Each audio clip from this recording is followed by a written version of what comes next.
Öndekilik hürmetlik vatandaş.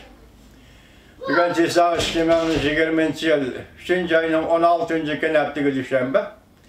Endi bir ağız gap kılaylı. Onun için andın Charles Bolger'nin Yakup Bek doğrusu diye yazıp kaldırgan kitabının bir parçalı sözlerimiz. Yukarıda ayttık, hazır Cumhur'un iki kısmındaki işler. Biraz, endi halkara siyaset sahasındaki işler. Eli döngep koyuş. Virusni özü yasap, özü koyup birip, Xitay hükümeti onu 3 kıtım, 3 yıl sonunda Amerika iştirip koydu da biz sizlerge sözüldük. Endi muşulan kekabetkende, endi ötken tünügün sözlügen sözümüzde bir cümle gelip kaptı. Vaziyet yani taşkara vaziyet. Cumhurbaşkanının sırtındaki vaziyet. Partiye, hükümet ve komitetler sırtındaki vaziyet. Hazır muş algı kelgendi Cumhurbaşkanının iki kısmında neme eriş bulavatıldı degen sual tabii algı oturgu çıkılı. Hazır bugün başta ayttık ming şönün bu Wang Qishan'ın bacısı. Ren Jichang bu Wang Qishan'ın en yakın adamı. Bu adam tuyuksuz gayip oldu. Hakikaten bu tuyuksuz gayip oldu. Beijing şehirlik hükümet hazır bunu bir tepkiş yaki bir terbiyeleş merkezine apırıp kamap koydu. Bunu ben başçılar vaziyet yaptım dedim Johnson dedi ki eğer bula oturusunda bu ziddiyet partlagan bolsa şu yerge yetişken bolsa ondaqda partiya içindeki cümlen xeyliki ziddiyetlerinin ötkirligi ve yakı reaksiya devreye girişi cümlen xeydin alkıp cemiyetki çıkışı bu demek vaqt cihetin aytqanda uzun kalmagan bir gap boldu.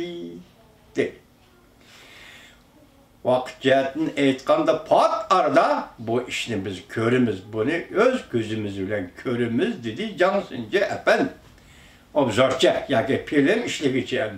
Yani ikinci noktada hazır biraz.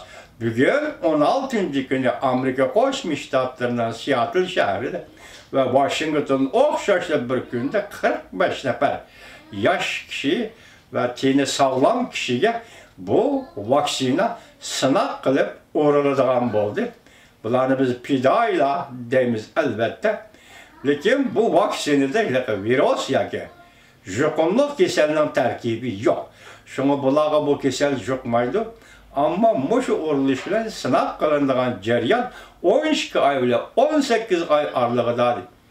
3. ayının 10. günü vatandaşlar meselelerle sözüldü. Prezident Trump Amerika'da ciddi halet ilan kıldıydı. Bu ciddi halet ilan kılışının en ahırda Amerika Koşmuş Ştatları hükümeti. Yani Prezident Trump hükümeti Amerika bu devlet dünya halkını kutuldurdu, Amerika halkını kutuldurdu. Amerika halkını kutuldurdu, dünya halkını kutuldurdu diyen idi. Bugün çeşitler 16 olsa 13. gün 3 günden ki hazır Prezident Trump hükümeti virüsle karşı vaksina senegine bugün 16. günü yolga koyu değilgen gel.